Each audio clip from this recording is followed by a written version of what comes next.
Presidente da República do Brasil abre a Assembleia Geral da ONU em 2022. Que honra, não é?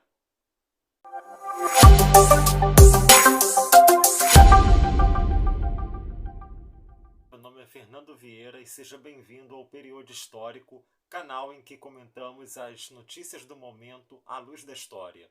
Se você gosta desse tipo de conteúdo, se ele faz sentido para você, se inscreva no canal, ative aí o sino para receber notificações de vídeos novos para que você não perca os próximos conteúdos, beleza? Gente, a ONU, Organização das Nações Unidas, é uma instituição bastante conhecida, pelo menos em termos genéricos, pela maior parte das pessoas na atualidade. Ela é encarada, se a gente sair à rua e perguntar o que é a ONU, para que serve a ONU, o que você sabe sobre a ONU, provavelmente a maioria das pessoas vai dizer que é uma organização que tem a função de evitar que os conflitos, as guerras entre os países eclodam e zelar pela paz no mundo. De fato, esse é um dos objetivos principais da Organização das Nações Unidas, até porque o próprio aparecimento da ONU, a formação da ONU, tem muito a ver com os traumas que atingiram o mundo inteiro após a Segunda Guerra Mundial, que terminou em 1945. A noção existente à época de que aquela guerra havia sido um conflito para acabar com todas as guerras motivou, em grande parte, a criação de um fórum internacional global, em termos ideais, para evitar o surgimento de novas guerras, de novos conflitos. A gente sabe que o devir da história não corresponde exatamente a esse desejo, a essa expectativa, mas ainda assim a ONU teve e ainda tem um papel importante tanto na busca pela resolução de conflitos, como também para evitar que tensões, que litígios entre países levem a um conflito armado. Às vezes isso funciona, às vezes não. Mas o que então temos que conversar a respeito da Assembleia Geral da ONU?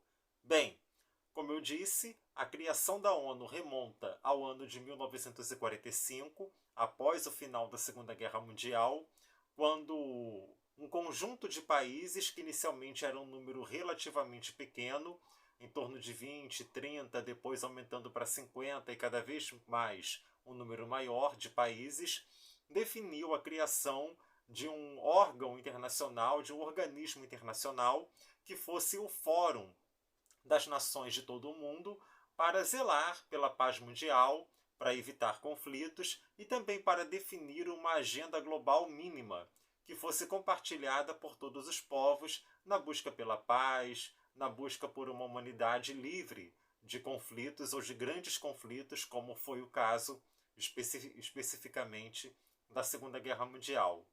E a ONU, com o passar do tempo, ela se estruturou de uma forma bastante complexa. Na estrutura da ONU, na estrutura da Organização das Nações Unidas, há várias outras organizações, ou melhor, há vários organismos que fazem parte desse sistema, mas que têm funções ou atribuições definidas. Por exemplo, a Unesco, que é a Organização das Nações Unidas para a Educação, Ciência e Cultura. O Unicef, que é o Fundo das Nações Unidas para a Infância e Adolescência. A Organização Mundial da Agricultura, entre outros organismos que estão no escopo da ONU. Mas há dois desses organismos que são os mais relevantes do ponto de vista da geopolítica internacional, naquilo que a ONU atua, onde a ONU atua. O primeiro deles, o mais poderoso, é o Conselho de Segurança da Organização das Nações Unidas, que é aquele fórum de alguns países que fazem parte da ONU e que dão a última palavra em questões que respeitam a litígios, a disputas entre Estados soberanos, ou para a ação da ONU, das forças da ONU, inclusive forças militares da ONU, em variadas partes do mundo. E o Conselho de Segurança tem uma maioria de países que são membros rotativos, que são substituídos depois de um determinado período de um mandato, mas há 5 países que são membros permanentes do Conselho de Segurança, que são os Estados Unidos da América, a Rússia, a China, o Reino Unido e a França. Porém, mais importante que o fato de serem membros permanentes é o fato de que apenas esses membros permanentes têm um poder de veto, ou seja, de vetar, de impedir a aplicação de uma resolução do Conselho de Segurança, mesmo que essa resolução seja aprovada por maioria ou por todos os membros do Conselho de Segurança, à exceção de um desses 5 membros com poder de veto.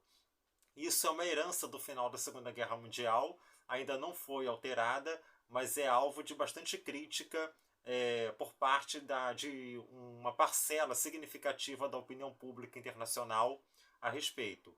E além do Conselho de Segurança, a Assembleia Geral da ONU, que é aquele fórum que se reúne anualmente, atualmente na sede da organização, em Nova York, nos Estados Unidos da América, e que é o grande fórum de debates, discussões, apresentação de temas, exposição de reivindicações, que são discutidos por todos os países membros da organização.